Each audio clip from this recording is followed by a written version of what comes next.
ইযা জাআ নাসরুল্লাহি ওয়াল ফাত, সেই বিখ্যাত সূরা, যখন বিজয় আসবেই, ওয়া রাআইতান নাসা ইয়াদখুলুনা ফি দীনিল্লাহি আফওয়াজা, তুমি দেখবে মানুষরা কি দলে দলে বিজয়ীদের কাতারে প্রবেশ করছে। একটা কথা, এটা প্রিন্সিপাল, মূলনীতি, লোকেরা সবসময় বিজয়ীদের দলে থাকে। ও যদি জালিম হয় তাহলে তার দলেই লোকেরা থাকে। The history is always written by the Victorians. ইতিহাস সবসময় লেখে কারা? কারা লেখে ইতিহাস বলেন তো? বিজয়ীরা। পরাজিত লোকেরা ওদের ইতিহাস, ও তো এমনি পরাজিত, আবার ইতিহাস লিখবে কি? বিজয়ীরা তাদের মনের মাধুরী মিশিয়ে ইতিহাস লেখে। এই জন্য ইতিহাস বিকৃত হয়ে যায়, কারণ ইতিহাস সবসময় বিজয়ীরা লেখে। নিউট্রাল পজিশন থেকে কেউ ইতিহাস লেখে না, অথবা ইতিহাস লিখতে পারে না। তারপরেও লেখে যার মধ্যে ইন্টিগ্রিটি আছে, অনেস্টি আছে। মুসলিমরা যুগ যুগ ধরে এই অনেস্টি তারা দেখিয়েছে।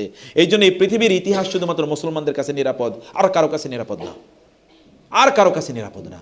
কারণ ইতিহাস লেখার জন্য একটা ইন্টিগ্রিটি লাগে, একটা অনেস্টি লাগে, একটা এথিক্স লাগে। মুসলিমরা ওই কাজ করেছে, তারা সব তুলে দিয়েছে। এবারে you can read, study and investigate, জাজ আপনি এবার করতে পারেন, এবং you can make the verdict, আপনি এবার রায় দিতে পারেন যে এটা ভুল ছিল, এটা ভুল ছিল না। মুসলিমরা এভাবেই তারা ইতিহাসকে, কারণ it is an issue of integrity, honesty, ethics. অন্য ইতিহাসগুলো অলওয়েজ বায়াসড, কিন্তু মুসলিমদের ইতিহাস কখনো বায়াসড হতে পারে না, কারণ তারা জানে প্রত্যেকটা ইতিহাসের প্রত্যেকটা শব্দের জন্য আল্লাহর কাছে তাদেরকে জবাবদিহি করতে হবে। ওই জন্য ও মিথ্যাচারের কাছে যায় না। ইতিহাস তো বড় ধরনের মিথ্যাচারকে বৈধতা প্রদান করে, সেজন্য তারা মিথ্যাচারের কাছে যায় না। কিভাবে তিনি মিথ্যাচার করবেন, কার পক্ষে তিনি মিথ্যাচার করবেন, কার বিপক্ষে তিনি মিথ্যাচার করবেন, কী জন্য তিনি মিথ্যাচার করবেন, risking his own life or her own success, felicity, তার দুনিয়া এবং আখিরাতে তার সফলতাকে তিনি রিস্কে নিয়ে অন্যের জন্য তিনি ইতিহাস লিখবেন, তা তো না। যাই হোক, সব সময় বিজয়ীদের পক্ষে লোকদের আগমন ব্যাপক পরিমাণে ঘটে।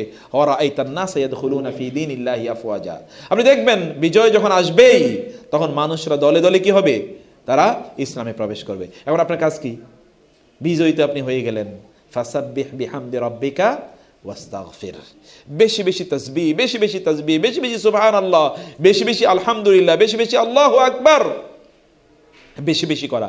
বিজয় যখন আসে তখন আমাদের প্রত্যেকের দায়িত্ব হচ্ছে, ব্যক্তিগত দায়িত্ব, আমাদের পারিবারিক দায়িত্ব, আমাদের সামাজিক দায়িত্ব, আমাদের জাতিগত দায়িত্ব হয় তখন বেশি বেশি আল্লাহর তাসবিহ পড়া। এটা আল্লাহ সুবহানাহু ওয়া তাআলা তার রাসূলকে নির্দেশ প্রদান করেছেন। This is the philosophy, this is the policy of our life. এটা আমাদের জীবনের দর্শন। যখন বিজয়ী হই, যখন বিজয় আসে, তখন আমরা বেশি বেশি তাসবিহ পড়ি, ফাসাব্বিহ বিহামদি রাব্বিকা ওয়াস্তাগফির। কারণ এই বিজয় এসেছে কার কারণে? আল্লাহ সুবহানাহু ওয়া তাআলার কারণে, তার পক্ষ থেকে বিজয় এসেছে। ওয়াস্তাগফির, 2 নম্বরের কাজ হচ্ছে ইস্তেগফার করা বেশি বেশি। কারণ এই বিজয় অর্জন করতে গিয়ে হতে পারে অনেক অপরাধ আমাদের মাধ্যমে সংগঠিত হয়েছে, সেই অপরাধের জন্য যাতে আল্লাহ আমাদেরকে ক্ষমা করে দেন, এই জন্য আল্লাহর কাছে ইস্তেগফার করতে হয়। 2 নম্বর হচ্ছে এই বিজয় অর্জন করতে গিয়ে হতে পারে কিছুক্ষণের জন্য, ক্ষণিকের জন্য আমরা আল্লাহকে ভুলে গিয়েছি, আল্লাহর স্মরণ করতে পারিনি। প্রিয় ভাইরা, দেখবেন এই জন্য টয়লেট থেকে যখন বের হই তখন আমরা কি দোয়া পড়ি বলেন তো? গোফরানাক। কি দোয়া পড়ি? গোফরানাক মানে হলো আস্তাগফিরুল্লাহ। গোফরানাক মানে আপনার ক্ষমা চাই। কারণ কি? কিছুক্ষণ আল্লাহ আপনার জিকির করতে পারিনি, আপনার স্মরণ থেকে কিছুক্ষণ দূরে ছিলাম, এই জন্য আপনি ক্ষমা করে দেবেন। ওয়াস্তাগফির। এই জন্যে বিজয় যখন হয় তখন তাসবিহ তাহলিল করতে হয় এবং বেশি বেশি ইস্তেগফার করতে হয়। 3 নম্বরে, বিজয় যাতে কোনো অবস্থায় আমাদের অন্তরে অহংকার তৈরি না করে দেয়, এই জন্য আল্লাহ সুবহানাহু ওয়া তাআলার কাছে বেশি বেশি আমাদেরকে ক্ষমা চাইতে হয়, যাতে আল্লাহ সুবহানাহু ওয়া তাআলা অহংকার থেকে আমাদেরকে মুক্ত রাখেন। বিজয় অর্জন করার পর এই কাজটি আমাদেরকে বেশি বেশি করতে হয়। আমাদেরও ব্যক্তিগত জীবনেও, আমরা ব্যক্তি নিয়ে, আমি আবারও বলছি, আই এম অ্যাড্রেসিং ইউ, আমি আপনাকে বলছি, আমাকে বলছি। আপনি মনে করবেন না যে ওই অমকেরে বলতেছে, আমারে বলে না ভাবিরে বলতেছে, আমারে বলে না ভাইয়েরে বলতেছে, আমারে বলছে না আমার বন্ধুরে বলছে। আমি যাতে আমার নিজকেও না মনে করি যে আমি আমার নিজকে বলছি না, আমি আমার বন্ধুকে অথবা আমি আমার ভাইকে বলছি। নো, আমি আপনাদেরকে বলছি না, I am reminding my self also. আমি আমার নিজকেও আসলে স্মরণ করিয়ে দিচ্ছি যে যখন বিজয় আসে তখন যাতে আমরা এই কাজগুলো করি। অন্যদিকে যারা বিজয়ের পর তারা অহংকারী এবং উদ্ধত হয়ে যায়, আল্লাহ সুবহানাহু ওয়া তাআলা তাদের ললাটে পরাজয় লিখে রাখেনি। কোরআনে আল্লাহ সুবহানাহু ওয়া তাআলা বলেছেন, ওই সকল লোকদেরকে দেখেন যারা রিয়া ওয়া বাতরা ওয়া রিয়া আন-নাস, তারা বের হয়েছে তাদের বাসা থেকে কিভাবে? বাতরা ওয়া রিয়া আন-নাস, অহংকার, উদ্ধত তাদের দৃষ্টিভঙ্গি, আচরণ, পদক্ষেপ এবং মানুষকে দেখানোর জন্য। আল্লাহ সুবহানাহু ওয়া তাআলা তাদেরকে পরাজিত করেনি। আমি এবং আপনি বিজয় যাতে আমাকে উদ্ধত না করে, অহংকারী না করে, বরং বিনয়ী করে, যেমনিভাবে আল্লাহ রাসূল সাল্লাল্লাহু আলাইহি ওয়াসাল্লামকে করেছিল। এই জন্য বিজয় তার ললাট চুম্বন করেছে। আমরাও যদি সেটা হতে পারি তাইলে তা আমাদের জন্য তাই রয়েছে। সালাউদ্দিন আইয়ুবী রাহিমাহুল্লাহ, লাস্ট কথাই বলছি এটা, সালাউদ্দিন আইয়ুবী রাহিমাহুল্লাহ যখন তিনি জেরুজালেম ক্রুসেডারদের বিরুদ্ধে সেকেন্ড ক্রুসেড আপনারা জানেন, first crusade, this is the second crusade. এই সেকেন্ড ক্রুসেডে সালাউদ্দিন আইয়ুবীর বিরুদ্ধে যখন তিনি বিজয় লাভ করছিলেন, তার সৈন্যবাহিনী নিয়ে তিনি জেরুজালেমের বাইতুল মুকাদ্দাসের একটু অদূরেই রাত জেগে জেগে তারা সালাত আদায় করতে, গহীন রাতে তিনি ঘুম থেকে জেগে উঠলেন এবং তার সৈন্য বাহিনীকে লক্ষ্য করে বললেন, উঠো উঠো, সালাতে দাঁড়িয়ে যাও, কারণ এই সালাতে তোমার বিজয়ের গ্যারান্টি দিতে পারে, অন্য কোনো কিছু তোমার বিজয়ের গ্যারান্টি দিতে পারে না। রাত জেগে, গহীন রাত, সালাউদ্দিন আইয়ুবী কেউ তার সামনে দাঁড়ানোর মতো ক্ষমতা রাখে না, যোগ্যতা রাখে না। তিনি জানেন বিজয় নিশ্চিত, কিন্তু তারপরও তিনি জানেন বিজয় আসে আল্লাহর পক্ষ থেকে। ওই আল্লাহর উপর যদি তাওয়াক্কুল না করতে পারি, মুহূর্তের মধ্যে বিজয় পরাজয় পরিণত হতে পারে। মুহূর্তের মধ্যে, এরকম ইতিহাস বহু ঘটনার সাক্ষী রাখে, নিশ্চিত বিজয় নিশ্চিত পরাজয়ে পরিণত হয়েছে। নিশ্চিত বিজয় নিশ্চিত পরাজয়ে পরিণত হয়েছে। সালাউদ্দিন আইয়ুবী তার গোটা বাহিনীকে নিয়ে আল্লাহর উদ্দেশ্যে তারা দাঁড়িয়ে গেলেন, তারা সালাত আদায় করলেন, কান্না করে আল্লাহর কাছে তারা ফরিয়াদ করলেন। এই জাতিকে ঠেকায় কে? এই জাতিকে কে ঠেকায়? যেই জাতির শক্তি আসে উপর থেকে, যেই জাতির শক্তির উৎস হচ্ছে মহান আল্লাহ, ওই জাতিকে ঠেকানোর মতো কোনো শক্তি পৃথিবীতে নাই। সেই রকম একটা জাতিতে অথবা ব্যক্তিত্বে আমাদের পরিণত হওয়ার তৌফিক আল্লাহ সুবহানাহু ওয়া তাআলা আমাদেরকে দান করুন। এটা একটা ফ্যামিলি গেট টুগেদার। এই জাতীয় গেট টুগেদার আমাদের বেশি বেশি হওয়া দরকার। আপনারা আপনাদের পরিবারগুলোতে আয়োজন করেন, অনুগ্রহ করে প্লিজ পরিবারগুলোতে আয়োজন করেন। বাচ্চাদেরকে স্কলারদের সাথে পরিচয় করিয়ে দেন, ভালো মানুষের সাথে পরিচয় করিয়ে দেন।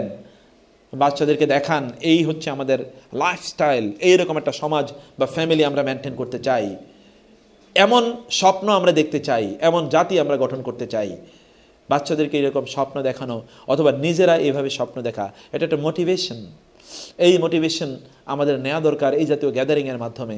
এই গ্যাদারিংগুলোতে আপনারা আসবেন, যতটুকু এসেন। সংখ্যা তত্ত্বে আমি পার্সোনালি আমি বিশ্বাস করি না, কারণ আল্লাহ সুবহানাহু ওয়া তাআলা সংখ্যা তত্ত্বে বিশ্বাস করতে আমাদেরকে নিষেধ করেছেন। সংখ্যা দিয়ে মুসলমানরা কোনোদিনই বিজয় অর্জন করে না। মুসলমানরা বিজয় অর্জন করে কি দিয়ে? আল্লাহর উপর তাওয়াক্কুল দিয়ে, ঈমান দিয়ে। সংখ্যা দিয়ে কোনোদিনই বিজয় অর্জন করে না। সংখ্যা মুসলমানদের কাছে গৌণ কিছু না, এটা সামান্য ইস্যু, সামান্য, এটা কোনো ইম্পর্টেন্সই নাই। কাম মিন ফিআতিন কালিলাতিন গারাবাত ফিআতান কাসীরাতান বিইذনিল্লাহ। আল্লাহ সুবহানাহু বলেছেন, কত ছোট ছোট জাতি কত বড় বড় জাতিরে পরাজিত করেছে, কত ছোট দল কত বড় দলকে পরাজিত করেছে। আমাদের জন্য সংখ্যা is not the big factor, আমাদের জন্য বিগ ফ্যাক্টর হচ্ছে ঈমান। আল্লাহ সুবহানাহু ওয়া তাআলা জেনেছেন, আলিম আল্লাহু আন্না ফীকুম দুআফা, আল্লাহ বুঝেছেন তোমাদের মধ্যে কি আছে? দুর্বলতা আছে। ফাল আলআনা খাফফাল্লাহু আলাইকুম ওয়া আলিমা আন্না ফীকুম দুআফা, আল্লাহ জেনেছেন যে তোমাদের মধ্যে দুর্বলতা আছে। অতএব আল্লাহ সুবহানাহু ওয়া তাআলা এই দুর্বলতা বলতে ঈমানের দুর্বলতা বুঝিয়েছেন।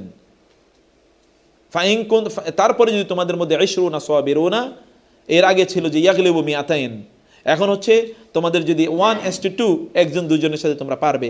এর আগে ছিল 1:10 একজন 10 জনের সাথে তোমরা পারবে। এইরকম আমরা দুর্বলতায়, ঈমানের ক্ষেত্রে আমরা দুর্বলতায় চলে গেছি।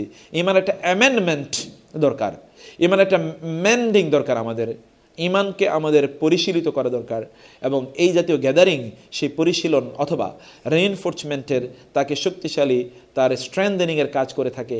এই গ্যাদারিংগুলোতে আপনারা আসবেন, সংখ্যা কম হোক বেশি হোক তা বড় বিষয় নয়, কিন্তু সিস্টারদের বেশি বেশি আসা দরকার। ব্রাদার্সরা should also come, spend your time with Allah, আল্লাহর সাথে কিছু সময় ব্যয় করার একটা ফুরসত আমাদের তৈরি করতেই হবে। কোনো এক সময় আমি গতকাল দেখলাম আমাদের বন্ধু, আমাদেরই বয়স একটু একটু বড় হবে আর কি, আমাদের একটা ওই যে কোরআনের আলো অনুষ্ঠান হয় বাংলা ভিশনের, এই অনুষ্ঠানে তিনি হচ্ছেন কুমিল্লার তিনি প্রতিনিধি ছিলেন, ঘুমের মধ্যে মারা গেছে, ঘুমের মধ্যে। সেইটা এটা হতে পারে, কখন যে আমাদের কি আসবে আমরা এটা কিন্তু কিছুই জানি না। সেজন্য আপনারা spend your time before the time is up. সময় শেষ হওয়ার আগে কিছু সময় আল্লাহকে দেন। আসলে সময় আল্লাহকে দেয়া নয়, সময় কাকে দেয়া? নিজকে দেয়া। সময় কাকে দেয়া? নিজকে দেয়া। অন্যকেই তো সময় দিচ্ছেন, অফিস আদালত চাকরি বাকরি অমক তমক অ্যাটেন্ডিং এভরিথিং সব অন্যকে দেয়া, শুধু নিজকেই সময় দেয়া হলো না। নিজকে সময় দেওয়ার জন্য এই গ্যাদারিংগুলোকে অবশ্যই এগুলোকে অ্যাভেল করতে হবে, এই অপরচুনিটিগুলো সিক করতে হবে, সেগুলোকে অবশ্যই গ্রহণ করতে হবে। আর যারা এই সুযোগ তৈরি করেছেন তাদেরকে আল্লাহ সুবহানাহু ওয়া তাআলা সর্বোত্তম জাযা দান করুন। আল্লাহ তাদেরকে এর বিনিময় দুনিয়া এবং আখিরাতে দান করুন, এবং বিশেষ করে এই বিনিময় তাদের সন্তানদের মাধ্যমে আল্লাহ দান করুন। সন্তানদেরকে আল্লাহ তিনি তার প্রিয় পাত্র হিসেবে কবুল করে নিন, সাথে সাথে আমাদের সন্তানদেরকেও আল্লাহ কবুল করে নিন। আমাদের সন্তানদেরকে আল্লাহ তিনি আল্লাহওয়ালা হিসেবে কবুল করে নিন, দিনদার হিসেবে কবুল করে নিন। আমাদের সন্তানগুলো যাতে দুনিয়া এবং আখিরাতে আমাদের অ্যাসেট হয়, আমাদের সম্পদ হয়, সেভাবে আল্লাহ কবুল করে নিন। আমাদের পিতা মাতাদেরকে আল্লাহ ক্ষমা করে দিন, যারা ইন্তেকাল করেছেন তাদেরকে মাফ করে দিন, তাদেরকে জান্নাতুল ফেরদাউস দান করুন। যারা বেঁচে আছেন তাদেরকে আল্লাহ সুস্থতা দান করুন। তারা আমাদের জন্য নেয়ামত, আল্লাহ এই নেয়ামতগুলোকে দীর্ঘস্থায়ী করুন আমাদের জন্য। আমাদেরকে আল্লাহ সুস্থতা দান করুন, আমাদের সকল অসুস্থতা দূর করে দিন, আমাদের সকল অপূর্ণতা আল্লাহ পূর্ণ করে দিন, এবং আমাদের সকল সমস্যাগুলো সমাধান করে দিন। সফলতা দিয়ে আমাদেরকে চারিদিকে ভরিয়ে দিন, এবং সফলতায় আল্লাহর প্রতি অধিকতর বিনয়ী হওয়ার তৌফিক দান করুন। হাদা ওয়া সাল্লাল্লাহু সুবহানাহু ওয়া তাআলা আলা নাবিয়িনা মুহাম্মদ ওয়া আলা আলিহি ওয়া সাহবিহি আজমাইন। সুবহানাকাল্লাহুম্মা ওয়া বিহামদিক আশহাদু আল্লা ইলাহা ইল্লা আনতা আস্তাগফিরুকা ওয়া আতুবু ইলাইক।